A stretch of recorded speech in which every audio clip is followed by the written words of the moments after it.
अग्रवाल नमिता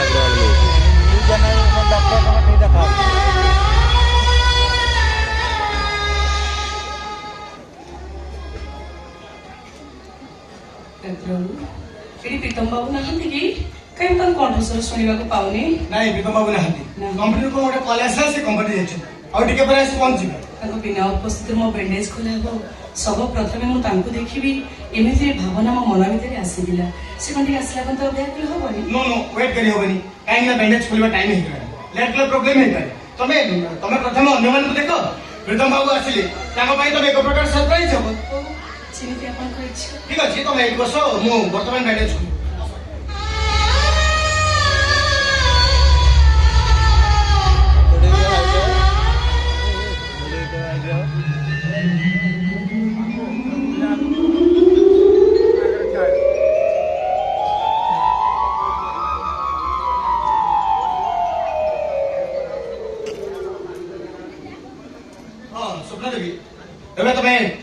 धीरे धीरे आखि खोल प्रथमे तो मुंडी के झपसा देखा जिवो बस तापर सब किछि ठीक देखा जिवो आखि खोल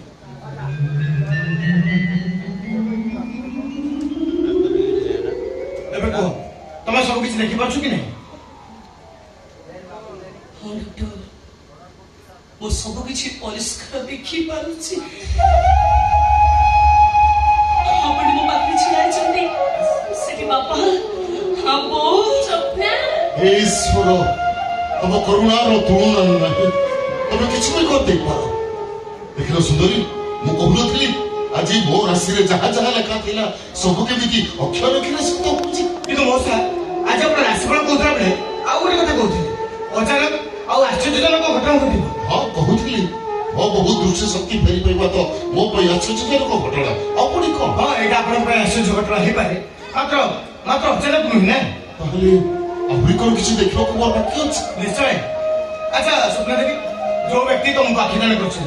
ताको देखा करबा तो तुम मन बड़ चाहुन हां ताको देखा करिया पई मो मन भितर प्रबल इच्छा से तो मो भाई भगवान ताको पाद तळे मोटे प्रणाम करिया को चाहे अच्छा डॉक्टर से कोठी अछंती ओथे नै चलन ताका ओ सियोर किंतु प्रथमे काहा देखा करबा इच्छा होची प्रीतम बाबू ना जो व्यक्ति आखि दैछ से कहया बोले दी जन को देखा करिया पई मन भितर मोर प्रबल इच्छा जड़े ईश्वर हेले अन्य जन होचुती ईश्वर को दूत त सब प्रथमे आखिदान करथवा व्यक्ति को देखा करिया पाई चाहू ठीक अछि अपन माने समस्त एटा अपेक्षा करंतु से भद्र व्यक्ति को मु एटा कि दोछि प्रीतम बाबू से भद्र व्यक्ति को एठी कि ले आसंतु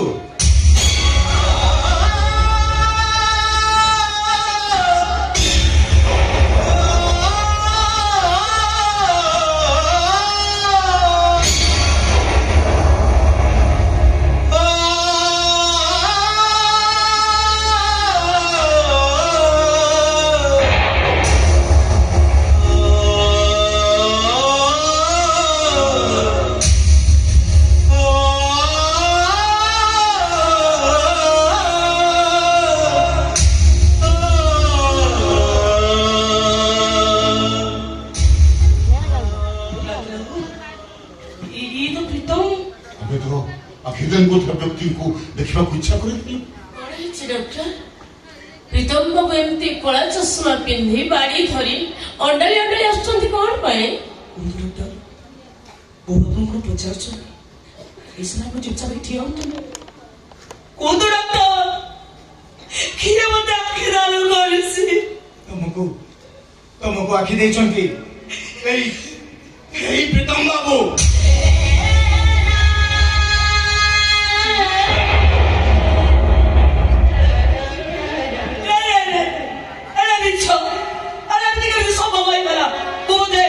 स्वप्न देखुची स्वप्न देखुची ए बाबू मत चिमुटी दियो ना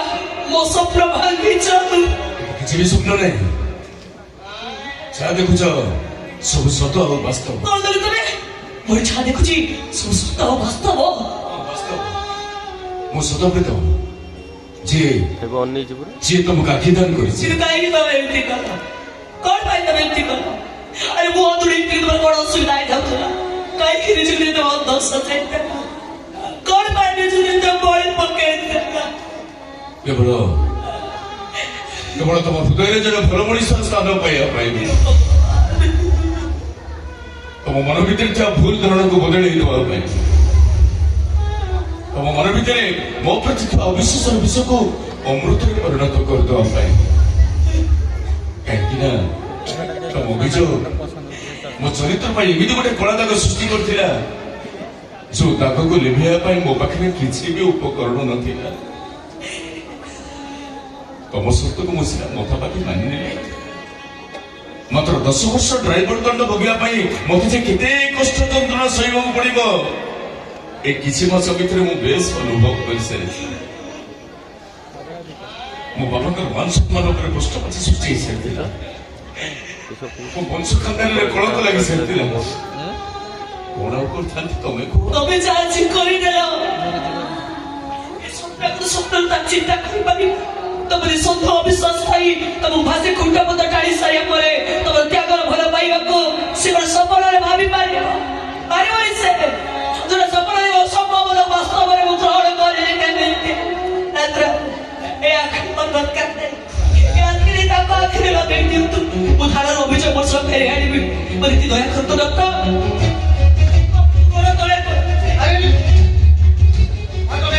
ବିରତି କରୁଛି ନେଉରା ହଉଛି ମୋ କଥା ରଖ କ୍ଷମା କରିଦେବେ ଏଭଳି କାର୍ଯ୍ୟ ମୁଁ କରିବି କାହିଁ କରିପାରିବେନି ଏତେ ବଡ଼ ଅମୂଲ୍ୟ ଦାନ ଗ୍ରହଣ କରିବାକୁ ସତରେ ମୋ ଅକ୍ଷମ ଅଯୋଗ୍ୟ। ଦେଖ ଯୋଗ୍ୟ ଅଯୋଗ୍ୟ ବିବେଚନା କରିବା ମୋ କାମ ନୁହେଁ। ମୋ କାମ ହେଲା ଅପରେସନ କରିବା ତା ଛଡା ବାରମ୍ବାର ରାଜ୍ୟ ଅଦଳବଦଳ ଦ୍ୱାରା ଆଖି ନଷ୍ଟ ହୋଇଥିବାର ଚାନ୍ସ ମଧ୍ୟ ଅଛି। ଦଳ ବଦଳ କରନ୍ତି ତାହେଲେ ମୁଁ ସତ କହୁଛି ମୁଁ ଆତ୍ମହତ୍ୟା କରି ମରିଯିବି।